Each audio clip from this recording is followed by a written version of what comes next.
예, 오늘 함께 나눌 하나님의 말씀은 신명기 22장입니다. 신명기 22장 1절에서 4절까지 봉독하시겠습니다. 신명기 22장 1절에서 4절입니다.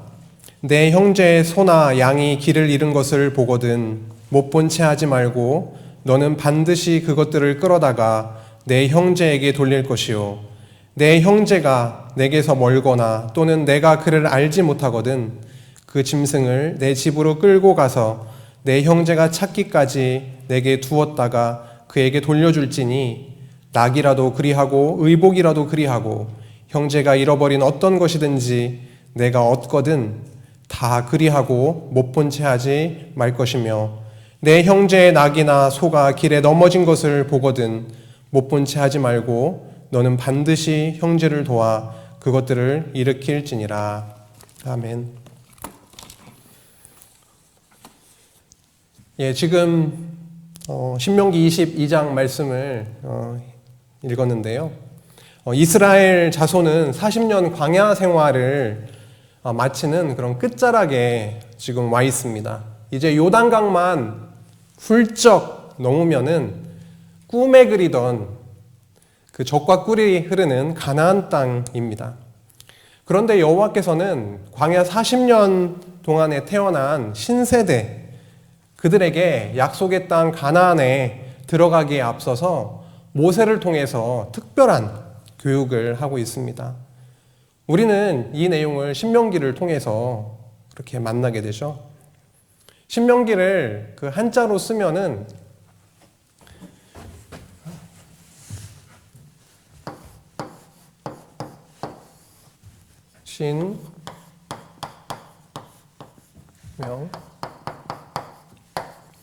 신명인데요. 신자는 거듭하다라는 뜻입니다. 다시 거듭신, 가르칠 명, 기록할 기입니다. 그러니까 다시 가르친 내용을 기록한 내용이 바로 신명기죠. 그러니까 무엇을 가르쳤는가? 가르친 내용은 바로 호렙산 언약입니다. 모세 율법이죠. 시내산에서 주셨던 그 언약의 말씀, 율법의 말씀을 다시 광야 생활을 다 끝내고 나서 다시 태어난 신세대들에게 교육하는 내용입니다. 그래서 성경신학에서 이 신명기를 호렙산 언약 재교육이라고 아주 정확하게 그렇게 정리해주고 있습니다. 그렇다면 여호와께서 이스라엘 자손에게 율법을 주시고 가르치게 하신 그 목적은 무엇일까요? 왜 율법을 그들에게 주신 것일까요? 이에 대해서 신명기 6장 1절에서 2절에 밝혀주고 있습니다. 이는 곧 너희의 하나님 여호와께서 너희에게 가르치라고 명령한 명령과 규례와 법도라. 너희가 건너가서 차지할 땅에서 행할 것이니 곧 너와 내 아들과 내 손자들이 평생에 내 하나님 여호와를 경외하며 내가 너희에게 명한 그 모든 규례와 명령을 지키게 하기 위한 것이며 또 내 나를 장구하게 하기 위한 것이라 라고 말씀하십니다. 본문을 통해서 우리가 확인할 수 있듯이 율법을 주신 목적은 주실 땅, 그 가나안 땅에 들어가서 그 차지할 그 땅에서 여호와 하나님을 기억하고 경외하게 하시기 위해서라고 하는 것이죠. 여호와께서 명하신 그 율법을 지키고 그렇게 행하며 살아가게 하심으로 여호와를 경외하고 기억하게 하십니다. 주변에 있었던 그 이방 민족들과는 완전히 다른 생활의 방식이기 때문에 그 구체적인 매일의 삶 속에서 여호와를 기억할 수 있었던 것입니다. 여호와를 섬기는 그 방식과 장소, 먹는 것, 입는 것 할 것 없이 삶의 그런 전 영역이 이방과 달랐다 해도 과언이 아닐 정도입니다. 하나님은 이스라엘 백성이 이방의 문화에 이렇게 동화되는 것을 막으시고 완전히 구별시키심으로 여호와를 기억할 수 있도록 그렇게 하셨던 것입니다. 호렙산 언약 재교육 그 신명기의 말씀은 이렇게 흘러가고 있습니다. 과거의 회고와 권고의 내용이 1장에서 4장까지 이어지고 그 다음에 계명에 대한 교훈이 5장부터 11장까지 그리고 규례에 대한 교훈이 12장에서 18장 그리고 19에서 26, 27에서 34장까지 그렇게 흘러가고 있습니다. 어떻게 지금 이 자리까지 왔는지를 과거를 회고하면서 역사를 회고하면서 돌아보고 있죠. 그리고 권고를 해줍니다. 그래서 계명에 대해서 교훈을 해주죠. 계명을 주신 이유가 무엇이냐, 왜 그것을 지켜야 되느냐, 삼가해야 될 일이 무엇이냐 등등 해서 계명에 대한 교훈을 해주시고 9장에서 11장까지 가면은 그들이 시내산에서 금송아지를 만들어가지고 범죄했던 것을 상기시키시면서 그래도 용서하시는 여호와에 대해서 말씀하시고요. 그게 바로 규례로 이어져서 규례에 대한 교훈의 내용이 나오고 있습니다. 하나님을 어떻게 섬기는지, 그리고 백성을 어떻게 성별하는지, 그리고 지도자들은 어떻게 성별하는지에 대한 내용을 교훈하신 다음에 생활과 관련되어 있는 율례에 대한 부분으로 넘어오는 겁니다. 지난 시간에 저희가 생명에 대한 부분 19장에서 21장까지를 살펴보았었고 오늘은 22장부터 이어지고 있는 소유와 관련되어 있는 율례를 살펴보려고 합니다. 그 다음 끝부분으로 넘어가면 27장에서 34장까지인데요. 어떠한 약속이요? 첫째로는 호렙산 약속, 호렙산 언약, 그리고 모압 땅에 있는데 모압 땅에서 세우신 그 언약의 말씀으로 권고하고 교훈하는 내용이 끝부분에 나오고 있습니다. 앞으로 너희들이 가나안 땅에 들어갈 것인데 그 땅에 들어가면 어떻게 된다고요? 여호와 하나님을 배반하고 언약을 잊고 이방신을 섬길 것이다. 그리고 너희들은 이방 땅으로 포로로 끌려갈 것이고 거기에서 70년 동안, 70년이라는 것은 여기에 나오진 않지만 이방 땅에 가서 지내는 시간이 분명히 있을 것이다. 하지만 그곳으로 끝나는 것이 아니라 너희들이 하늘 끝에 있을지라도 회복시키시겠다. 너희들의 마음 가운데 할례를 베풀어서 다시금 여호와 하나님을 기억하게 하고 다시 회복해 주겠다라고 하는 말씀으로 쭉 이어지고 있습니다. 사실 호렙산 언약 재교육 신명기의 말씀은 가나안 땅에 들어가기에 앞서서 광야 생활을 마무리하는 그런 시점에서 신세대에게 교육하고 있는 재교육의 내용이지만 이 뒷부분에서 나오는 언약의 말씀, 그 약속의 말씀을 잘 들여다보면 이스라엘 나라의 역사의 끝까지 다 이렇게 예언이 되고 있는 거죠. 앞으로 이렇게 내가 진행을 하겠다라고 말씀하시는데 오늘은 율례에 대한 교훈 부분을 조금 더 자세하게 보게 되는 겁니다. 소유와 관련되어 있는 그 율례, 생활과 관련된 율례 속에서도 어때요? 소유와 관련되어 있는 율례에 대해서 오늘 살펴보게 됩니다. 네, 22장 이제 들어가기 앞서서 잠시 살펴볼 게 있습니다. 이스라엘 백성은 본래 어땠나요? 아무런 소유도 없었습니다.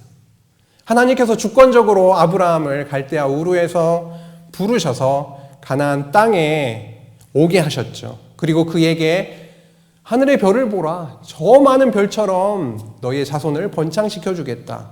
너 땅 이거 보지? 이 땅을 너와 내 자손에게 줄 것이고 그 다음에 어때요? 내 허리에서 왕들이 나오게 해주겠다라고 하는 세 가지 언약, 하나님 나라에 관한 언약을 세우십니다. 그리고 그 언약을 이루어 나가는 과정에서 그들에게 어떻게 됐나요? 많은 소유물들이 그들에게 주어지는 겁니다. 아무것도 가지고 있지 않았던 빈손의 민족이 여호와 하나님의 선택을 받고 약속을 받고 언약을 받고 그 언약을 이루어 주시는 과정에서 많은 소유물들이 그들에게 선물로 은혜로 주어졌다라는 것이죠. 요단강을 건너갑니다. 가나안 땅을 정복하고 그곳에서 정착해서 살아가는 그 시점부터는 더더욱 그랬던 것입니다. 그런데 이스라엘 백성들이 여호와께서 주신 그 소유물들을 누리며 살았을 거 아닙니까? 그런데 그 누리며 살아가는 그런 과정에서 질서가 있었던 거예요. 이방 민족들은 별다른 질서가 없었던 거예요. 자기가 원하는 대로 살았던 거예요. 하지만 이스라엘 백성, 하나님의 택하심을 받은 이스라엘 백성들에게는 그 소유를 주신, 여호와께서 주신 소유를 누리는 과정에서 정하신 질서가 있었다라는 것이죠. 그 질서는 이방 민족들이 가지고 있는 질서와는 완전히 다른 질서였습니다. 여호와께서는 그들을 성민, 거룩한 백성으로 삼으셨기 때문에 이방 백성들과는 완전히 다른 삶의 방식으로 인도하셨던 것이죠. 신명기 14장 2절을 보면은 너는 내 하나님 여호와의 성민이라 라고 하십니다. 거룩한 민족, 거룩한 백성, 성민이라. 여호와께서 지상 만민 중에서 너를 택하여 자기 기업의 백성으로 삼으셨느니라 라고 말씀하십니다. 지상 만민 중에서 너희를 택했다. 이스라엘 자손들이 굉장히 수가 많고 부강하고 튼튼해서 그들을 선택한 것이 아니라 오히려 어때요? 힘도 없고 수도 적기 때문에 여호와 하나님께서 그들을 선택을 해서 당신의 영광을, 당신의 능력을, 당신이 어떠한 분이신지를 선포하시는 거죠. 그들은 선택받은 성민이었습니다. 그 선택받은 성민, 구별된 민족들이 얻어서 누리게 된 그 소유물들이 있었는데 그 질서와 관련되어 있는 율례의 말씀을 지금부터 구체적으로 살펴나가려고 합니다. 같이 봉독했던 말씀 있죠. 1절에서 4절 말씀은 형제가 잃어버린 것들이 뭔가 있을 경우가 있을 거 아니에요.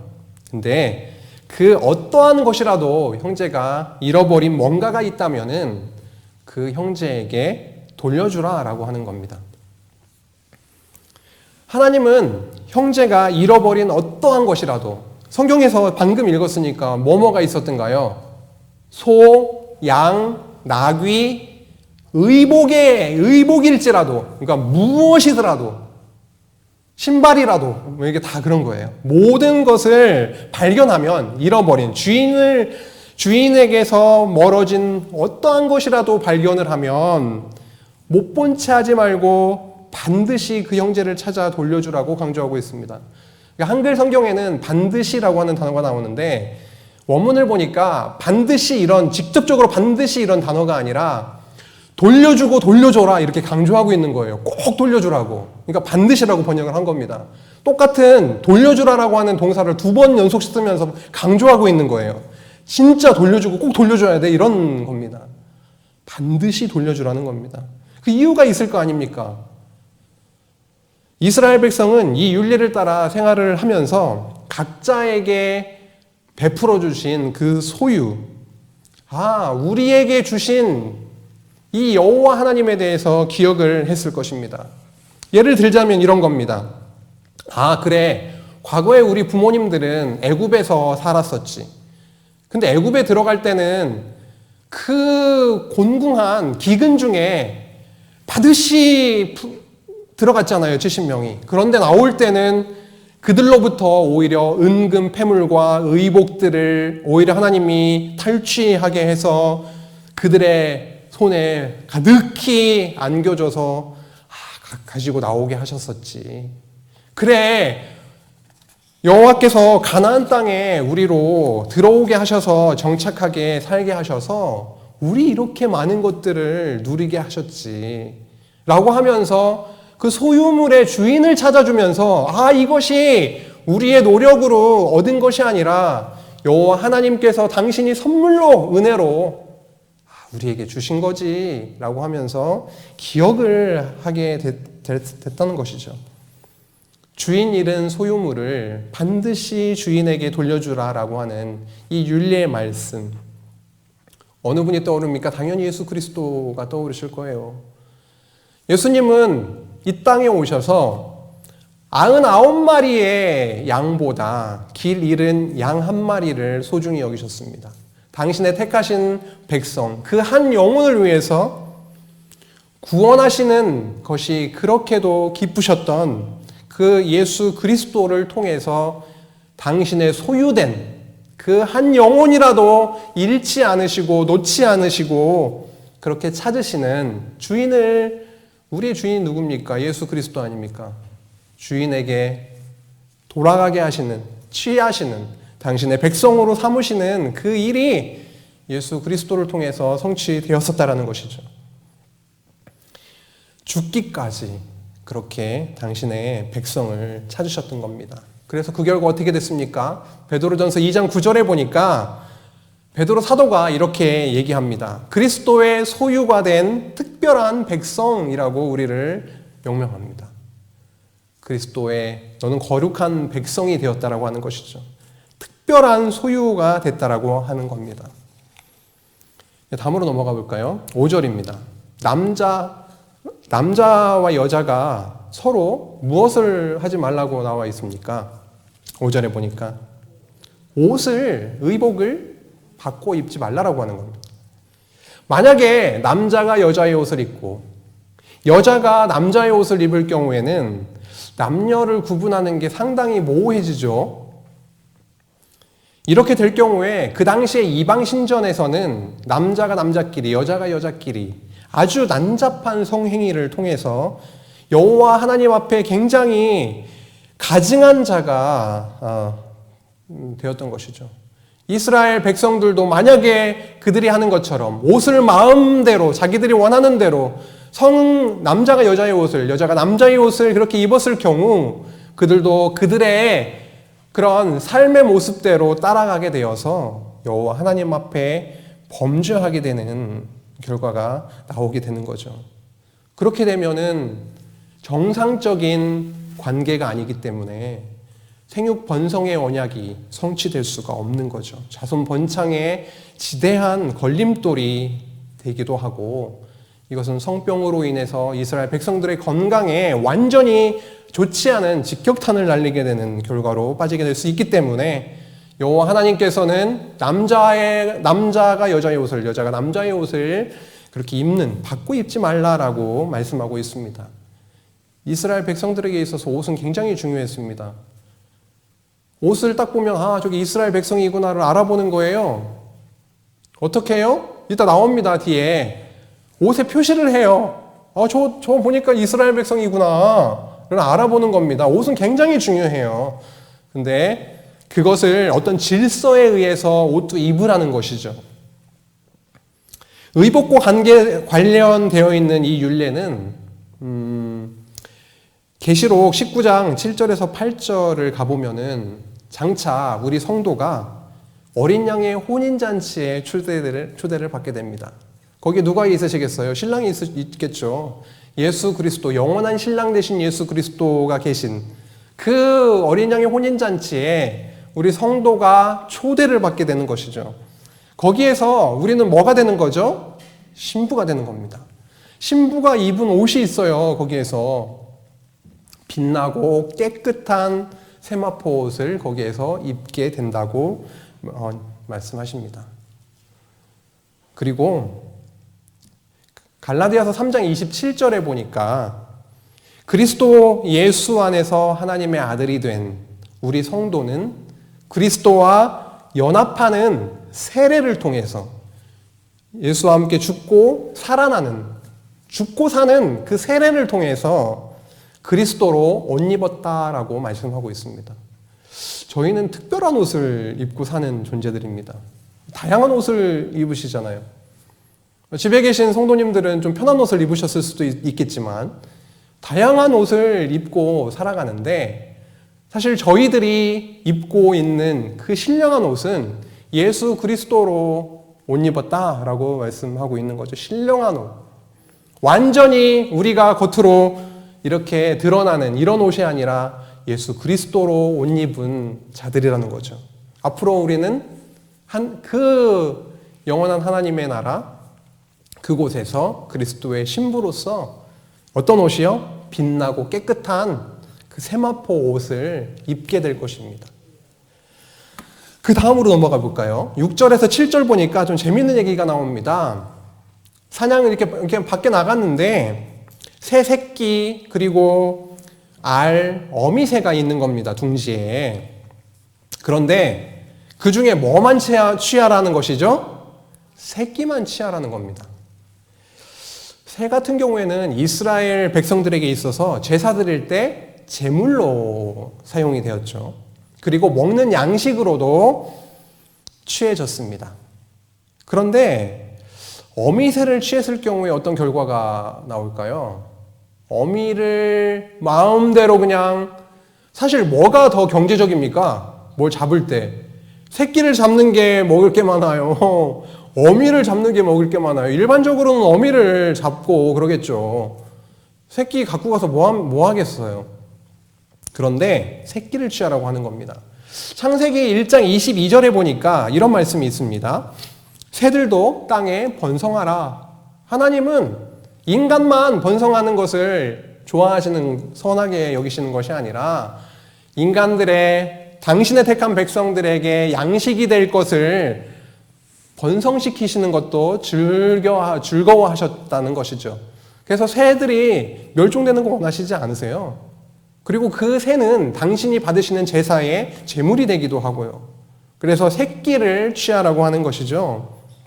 그런데 레위기 1장에 보면은 그 제사의 종류에 대해서 쭉 나열되면서 설명이 나오잖아요. 그렇죠? 번제, 화제, 화목제, 속건제, 속제제 이렇게 쭉 나오고 있는데 그 번제 부분에서 보니까 가난한 자들 같은 경우에는 소나 양을 잡아다가 제사 드리기가 어렵잖아요. 그럴 때는 그 새도 가능했다라는 거예요. 그래서 새의 번제일 경우에는 이라고 하면서 14절에 나오고 있습니다. 레위기 1장 14절에 보면 새의 번제를 드릴 경우에는 뭐라고요? 산비둘기나 집비둘기 새끼로 예물을 드릴지니라 라고 나오고 있습니다. 통일성이 있죠. 여기 갑자기 집비둘기 어미로 드려라 이렇게 되는 게 아니고요.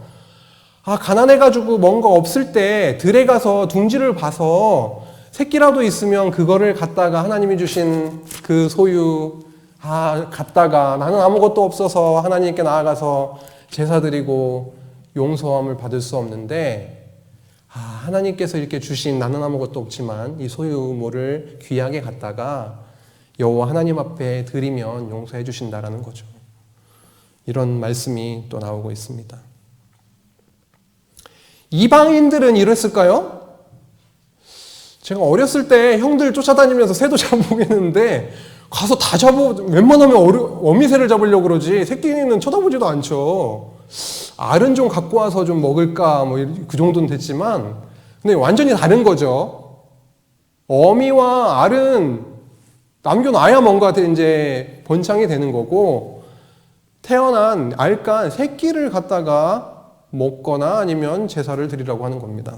완전히 다른 겁니다. 이방 민족들과 구별되게 거룩한 백성이기 때문에 이러한 삶을, 이러한 생활을 하게 하시는 거죠.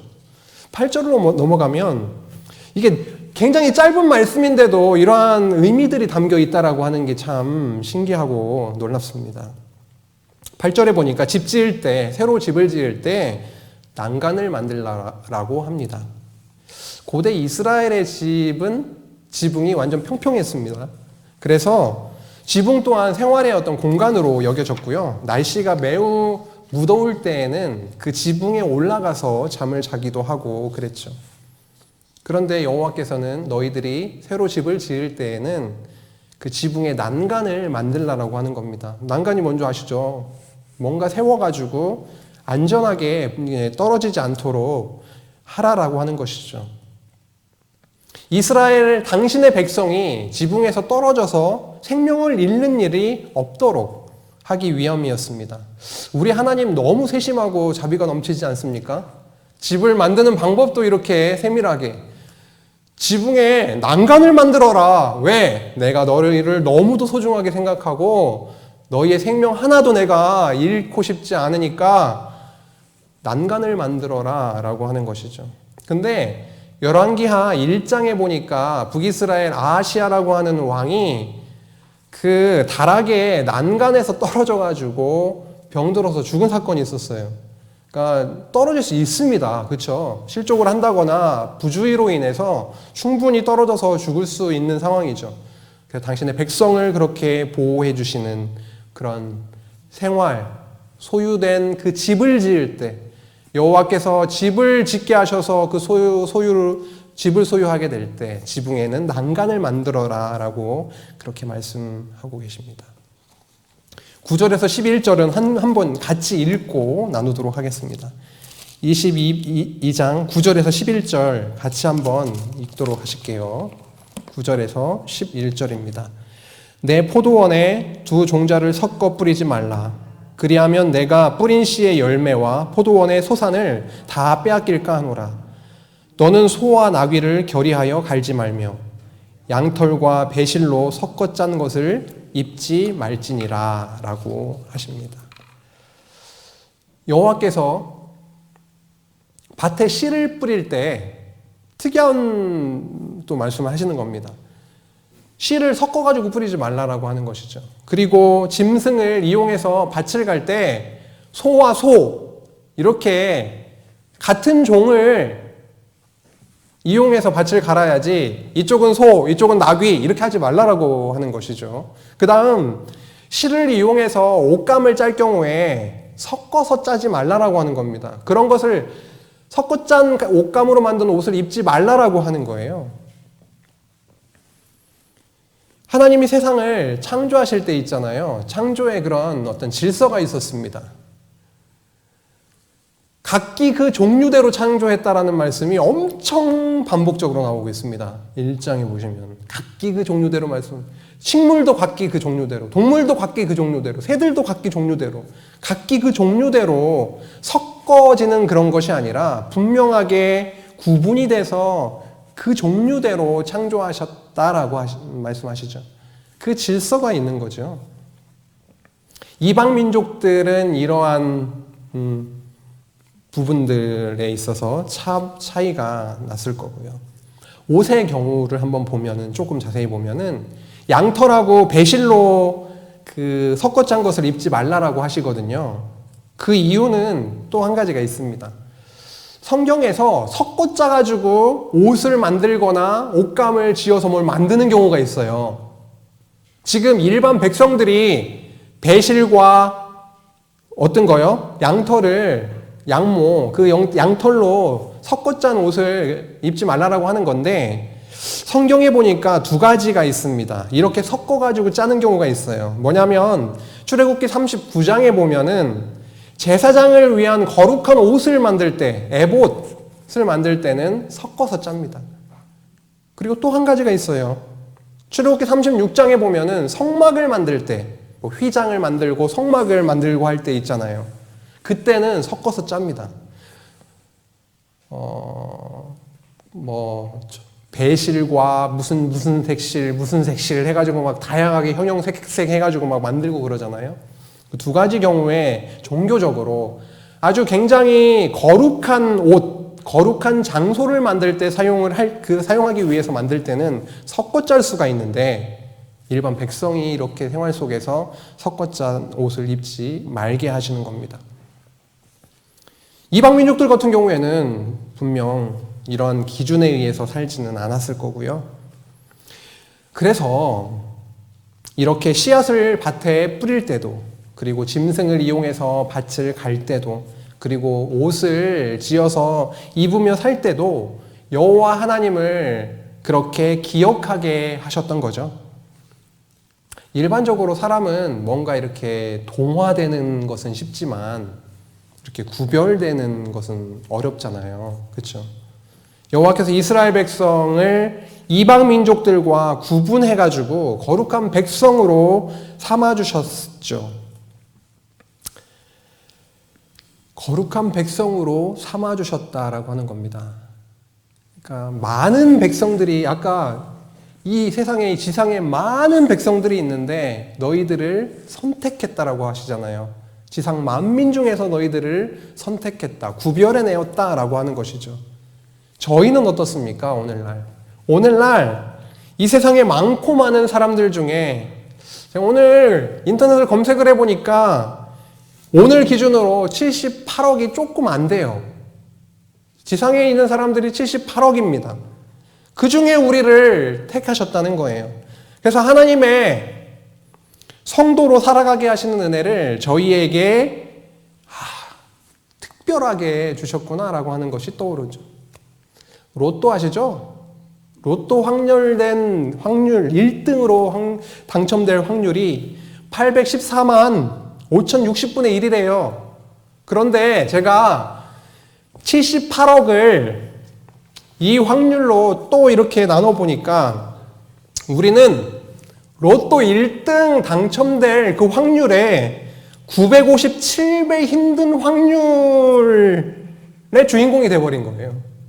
이거 놀랍지 않습니까? 이거 뭐, 로또 한번 당첨됐으면 그것과 비교할 수가 없어요. 957배가 더 어려운 그 선택에, 그 확률 안에 저희가 속하게 된 것이죠. 천국 시민권에 당첨됐습니다. 축하드립니다. 예. 이거 어떻게 로또하고 비교를 하겠어요? 그렇죠? 넘어가겠습니다. 12절에 보니까 겉옷에 내 귀에 술을 만들라라고 합니다. 옷에 내 귀퉁이에 귀에 술을 만들어서 붙이라고 하는 거예요. 그러니까 지나가면서 보면 하나님의 거룩한 백성 이스라엘 사람이구만 알 수가 있습니다. 지금까지 좀 쭉 살펴봤는데요. 지금까지 살핀 내용을 간단하게 좀 정리를 해보겠습니다. 계명이 앞에 나오고 오늘은 율례를 살펴보고 있는데 계명은 모법과 같아가지고 기본적인 원리에 대해서 이렇게 제시해주고 있다고 한다면 율례 같은 경우에는 생활 속에 아주 세세한 면까지 파고들고 있습니다. 이는 하나님께서 당신의 백성을 사랑하시는 그런 방편이었던 거예요. 왜요? 매일의 삶 속에서 여호와 하나님을 잊지 않고 기억할 수 있게 해주니까 그런 것입니다. 새둥지에 가서 어미새를 잡는 게 일반적인데 그게 아니라 새끼새를 취하게 하심으로 인해 다른 민족들은 새 잡을 때 어미를 잡는데 우리는 새끼를 잡는구나 그러면서 여호와 하나님을 기억하게 하셨다라는 것이죠. 이제 그 이후에 이어지는 13절부터는요. 그 부부나 남녀 간의 관계에 대한 생활 윤례가 이어지고 있습니다. 조금 더 속력을 좀 내겠습니다. 여호와께서 세우신 하나님의 나라 언약 중에서 첫 번째 언약이 자손 번창이죠. 그런데 하나님께서 이 자손 번창을 이루어 나가게 하시는 그런 과정에서 질서 속에서 이루어지게 하시는 거예요. 질서가 있다라는 겁니다. 결혼 관계 속에서 건강한 가정을 이루게 하셔서 그 안에 자손 번창이 되도록 하시는 거죠. 이방 민족 같은 경우에는 어때요? 풍요와 다산을 추구했었기 때문에 그들의 섬기는 바알신이나 아세라 신을 섬기기 위해서 제사하는 과정에서 굉장히 문란하고 그런 관계들이 일반화되어 있었습니다. 그러나 여호와 하나님은 이스라엘 백성을 거룩한 백성으로 삼으셨기 때문에 그들과는 다른 질서 속에서 생육 번성을 이루어지게 하신 거죠. 그래서 여호와 하나님, 어떠한 여호와 하나님이요? 애굽 땅에서 종되었던 우리를 이끌어내신 여호와 하나님을 이제 기억하게 하시는 거죠. 그 땅에서 번성케 하셨잖아요, 여호와 하나님께서. 우리를 이끌어내신 여호와 그 하나님을 기억하게 하시는 겁니다. 13절에서 21절까지는 결혼한 남녀가 있습니다. 근데 남자가 아내를 맞이해서 동침을 했습니다. 동침한 후에 미워지는 거예요. 그래서 저 여자가 처녀의 표를 내가 보지 못했습니다 라고 하는 그 누명을 씌우게 될 때 그 처녀의 부모가 처녀의 증표를 가지고 가서 성문에 있는 장로들에게 나아가서 판결을 받으라라고 하는 겁니다. 만약에 남편의 이러한 비방거리가 거짓으로 판명이 됐을 경우 그 남자는요 매를 맞게 되고요. 그리고 벌금으로 은 100세겔을 처녀의 아버지에게 준 다음에 그 여자를 평생 버릴 수 없는 아내가 되게 하라라고 하는 겁니다. 가정을 세우시는 거죠. 그렇죠? 그렇게 비방해가지고 누명을 씌워가지고 버리려고 한 그 남자로부터 그게 진짜가 아닐 경우에는 오히려 어떻게 해요? 이제 평생 버릴 수 없는 아내로 삼게 하시는 겁니다. 근데 그 반대는요.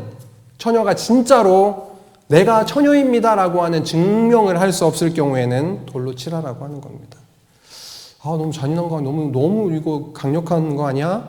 근데 이러한 기준이 질서가 없었다면 어떻게 됐겠습니까? 가정이 금방 쪼개지고요. 살기 싫으면 미워지면 버리고요. 그랬을 경우에 너무도 큰 혼란, 대혼란 속에 있을 것이고 이스라엘 백성들의 생육 번성에 아주 큰 걸림돌이 되었을 겁니다. 다음으로 넘어가겠습니다. 22절. 남자가 유부녀와 동침했을 경우에는 어떻게 해요? 둘 다 죽이는 겁니다. 가정을 깨는 일입니다. 가정을 파괴하는 일이에요. 생육 번성하고는 멀어지게 하는 일입니다. 이건 악한 것이기 때문에 남자가 유부녀와 동침했을 경우에는 둘 다 죽인다. 다음으로 넘어가겠습니다. 23절에서 24절. 남자가 어떤 약혼한 처녀가 있었는데 어디에서요? 성읍에서 만나가지고 동침했을 경우입니다. 성읍이라고 한다면 다른 사람들이 주변에 있는 그런 곳에서 동침했을 경우 이때는 누구를 죽여요? 둘 다 죽입니다. 왜요? 이 처녀가, 약혼한 처녀가 마음이 없다면 이게 뭔가 자기가 원하지 않아서 이러한 상황에 있었다라고 한다면 나를 구원해 주세요 라고 얼마든지 외칠 수 있었는데 그렇지 않았기 때문에 합의하에 벌어진 악한 일이기 때문에 둘 다 죽이라라고 하는 겁니다. 다음으로 넘어갈게요. 25절에서 27절에는 남자가 어떤 약혼한 처녀를 만나서 어디에서요? 들에서요. 아무도 없는 지나다니지 않는 그 들에서 만나서 강간을 하게 될 경우, 여자가 강간을 당하게 될 경우에는 남자만 죽이라고 하는 겁니다.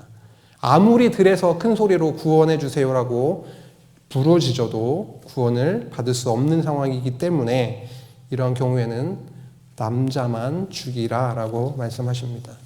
그 다음 28, 29절에는 남자가 이번에는 약혼하지 아니한 여자와 함께 동침하다가 발각이 됐을 경우에 이때는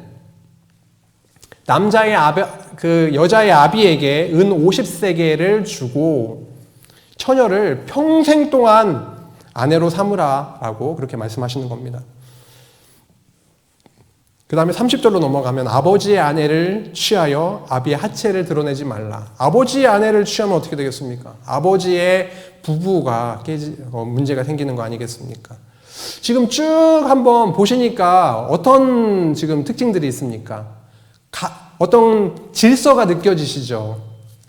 가정을 세우고요. 결혼 관계 안에서 건강한 가정을 세우시고 그 질서 안에서 생육 번성을 시켜나가시는 것이 보여집니다.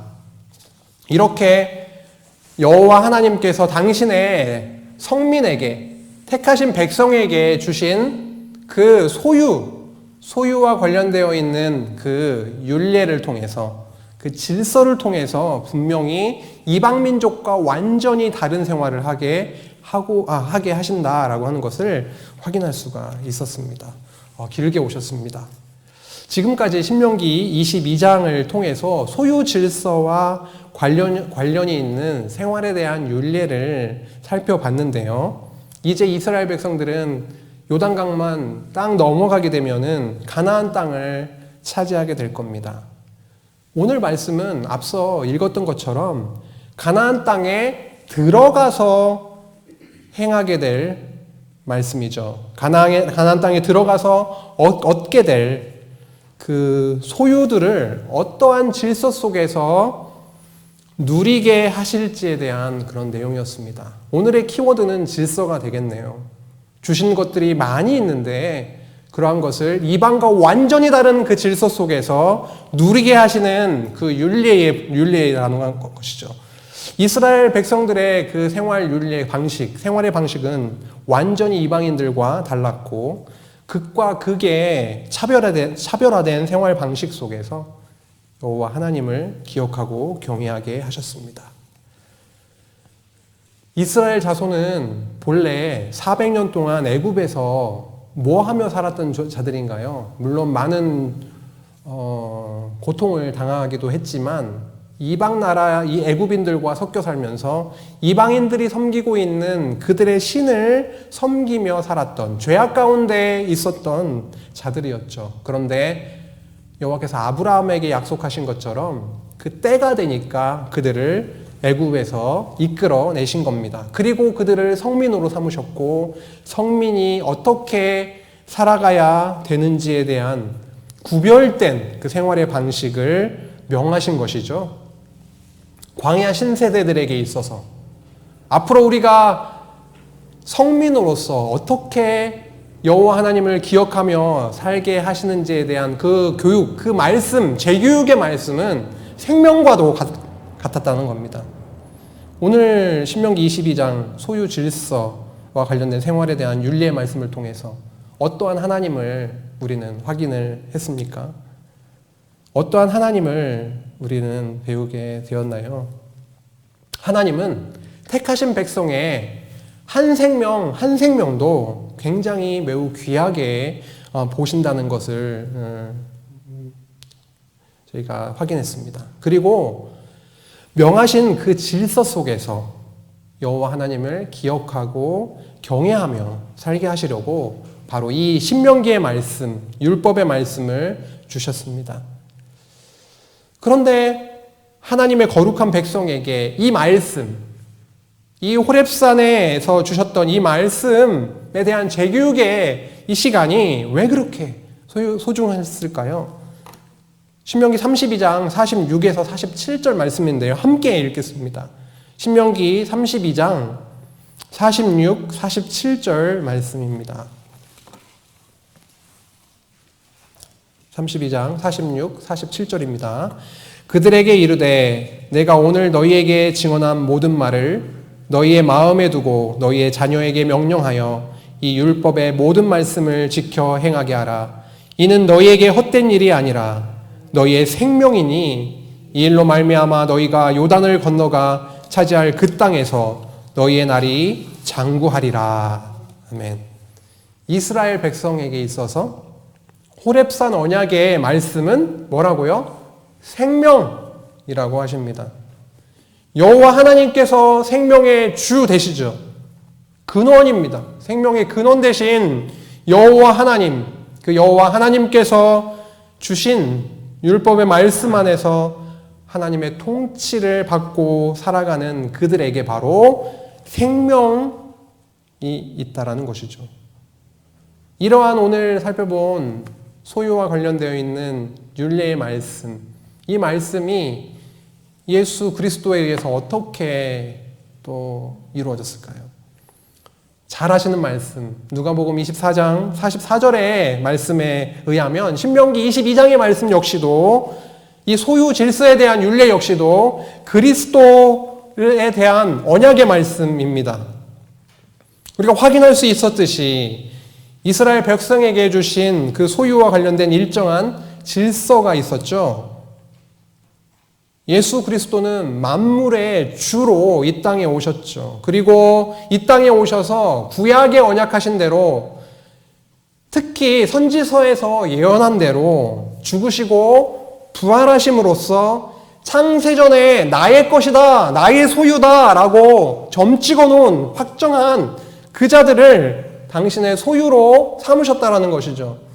어떻게 소유로 삼았느냐 말씀드렸죠. 그 방식으로 그냥 쉽게 자기 소유로 삼으신 것이 아니라 자기의 생명을 다 내놓고 바꾸셨다라는 거예요. 그래서 베드로전서 2장 9절에 이렇게 말씀합니다. 너희는 택하신 족속이요 왕 같은 제사장들이요 거룩한 나라요 그의 소유된 백성이니 이는 너희를 어두운 데서 불러내어 그의 기이한 빛에 들어가게 하신 이의 아름다운 덕을 선포하게 하려 하심이라.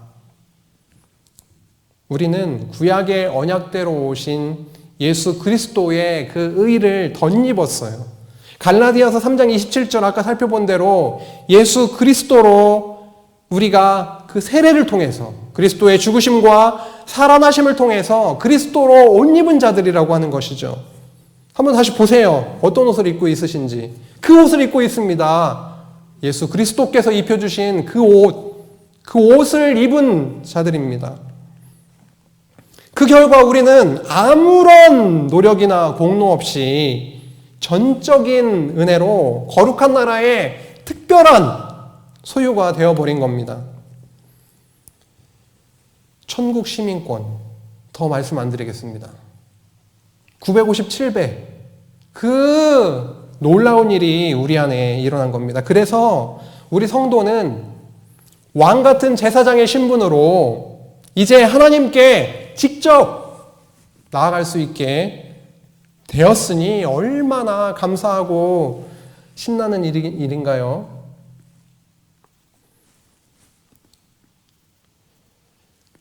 언제 직접 나아가십니까? 직접 나아가고 지내고 계십니까? 기쁠 때, 슬플 때, 짜증날 때, 아플 때, 답답할 때, 울고 싶을 때. 하루라도 안 나가고 살 수 있나요? 쉽지 않다고 생각합니다. 오늘도 이 말씀 집에서 준비하는데 옆에서 아들이 조금 잡음을 내더라고요. 그래서 좀 참았죠. 버럭 소리를 지르더라고요, 저도. 이게 정당화될 수 있을까? 하나님 앞에 안 나가면 그리스도께 고속도로, 뚫린 그 고속도로로 안 나가면 살 수 있을까요? 이제 고속도로가 뚫렸잖아요. 그분께 나아갈 수 있는. 그래서 우리 성도는 신랑 되신 예수 그리스도의 신부로 또한 초대된 자들입니다. 이 땅에서 우리는 그리스도의 몸된 교회의 지체로 살아가죠. 예수님은 신랑, 교회는 신부. 우리는 그 교회의 지체니까 교회의 지체로 예수 그리스도의 신부로 살아가게 된 것이죠. 그리스도의 신부가 됐다니까요. 우리 성도는 교회의 지체로서 진짜 아무도 돈 주고 살 수 없는 그 신부의 자격을 얻었습니다. 그래서 그 신부로서 우리는 신랑과 함께 그분 안에서 그 사랑을 느끼면 해피하죠. 행복하죠. 걱정이 없고. 그런데 너무 어리석어가지고 때때로 그리스도 예수 신랑보다 더 있어 보이는 것들이 눈에 들어올 때가 있잖아요. 근데 그거를 향해서 딱 한번 가보니까 어떻습니까? 뭔가 될 것 같고 예수 신랑보다 더 좋은 것 같은데 실상 가보면은 허망함과 어두운 뿐이다라고 하는 것을 우리의 매일의 삶 속에서 확인해 가고 있습니다. 저 또한 그렇습니다. 이 말씀 준비하면서 버럭 화를 내는 모습 필요합니다. 빛 대신 그분이 필요하죠. 하나님의 특별한 소유로 부름받은 그 자리, 어디에 있든지 어느 상황에 있든지 하나님의 특별한 소유로 부름받은 그 자리가 가장 정확하고 질서 있는 자리이고 복된 자리입니다. 구약의 언약대로 오신 예수 그리스도, 우리는 진정한 소유주, 진정한 주인이 바로 우리의 주인이 예수 그리스도이심을 오늘 확인했습니다. 예수를 그리스도로 하나님 이 땅에 보내셨어요. 그래서 구약에 그렇게 처음부터 끝까지 언약하셨던 그 하나님의 나라를 우리를 957배 당첨시켜 주셔가지고 하나님의 나라를 누리며 그렇게 살아가게 하시는 그 하나님이 살아계신 여호와시다라고 하는 것을 우리가 믿게, 확증을 받고 믿게 된다라는 거죠. 그래서 오늘 이후에 남은 3일 동안도, 남은 한 주 동안도 오직 살아계신 여호와 하나님, 우리의 주인이신, 우리의 소유주, 우리의 진짜 주인, 우리를 놓지 않고 끝까지 찾으시는 그 그리스도 그 하나님 여호와를 의지하고 남은 한 주 사시는 시간 되기를 간절히 소망합니다. 기도하시겠습니다. 하나님 아버지 감사합니다. 우리의 소유주 되시고 주인 되신 하나님 예수 그리스도를 찬양합니다. 저희들이 이렇게 큰 사랑을 받고 누릴 수 있는 자인지요. 우리 눈에 예수 신랑보다 더 빛나 보이는 것들이 없게 하시고 오직 하나님 예수 그리스도 성령 안에서 참 자유와 기쁨을 누리는 저희 거룩한 백성 성민이 될 수 있도록 주님께서 인도하여 주옵소서. 예수님의 이름으로 기도했습니다. 아멘.